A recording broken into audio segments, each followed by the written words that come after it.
tere kõigile. Tere õhtust, Preili proua. Preili Suusi. Täpselt sellises heas vabas vanuses, kus naine avastab oma keha ja hakkab selle täiel määral nautima. Yes. Kust siis Vesiku Preili tuleb ka? Elvast, põline elvakas, eks ole. Et ele sündinud, kasvanud seal elan praegugi, nii et munamäekad, peput trimmi.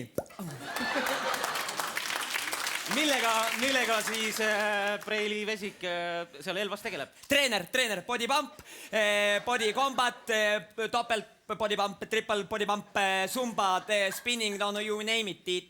Eks ole, lihtsalt, aga trennid on Tallinnas. Tallinna? Ja, Tallinnas. Aga elate Elvas? Ja. Iga päev sõidate? Meeldib väga oma voodis ärgata hommikuti. Iga päev sõidate? Ja. See on pikk sõitmine siis. Mis sa ära ei ole, rattaga käin, Elva, Tallinna Elva. Sest vaadake, rongis lihtsalt hakkab nagu Pepu väsib nii ära, lihtsalt sureb ära Pepu, aga lihtsalt rattaga sõites on pidevalt treening, spinning põhimõtteliselt, spinning on ju.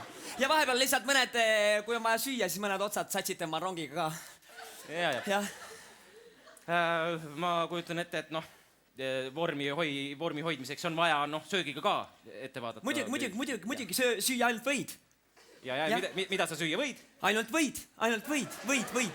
Söögi praegu ainult võid, just võidjeet, see on võidjeet. Pigemalt võin rääkida sulle pärast, eks ole. Aga lihtsalt, vaadake, ma olen rongis, võtan asendi, lihtsalt hoian juba kehasiseselt, praegugi lihased treenivad, võtan paki võid ja pigistan neile suhu. Eks ole.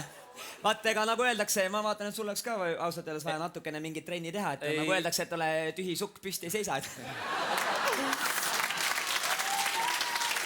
Ja. Ära ütle, ma söön võid küll. Ja, aga sa sööd muud asju ka, seda on su kehast näha. Aga sööd ainult võid. Ma ei suuda. Suudad küll, keha suudab, Tiit, poiss, vaata. Sul on praegu, eks ole, ma vaatan, siit poolt alla pole, oleks vaja midagi teha. Need lihased, siit sääre alt lihased, eks ole. Ühesõnaga, mul on sulle brošüür kaasas. Põmm, loe läbi. Järgmine nädal vaatame, siin on põhiselt ainult Pepu treeningu. Ja siis sa võid praegu katsu lihtsalt. Korraks lihtsalt. Tunned, jah? Kivi kõva. Ühesõnaga, vaata läbi, järgmine nädal me vaatame, kuidas sul on, kas see kann on juba tihkem või ei ole.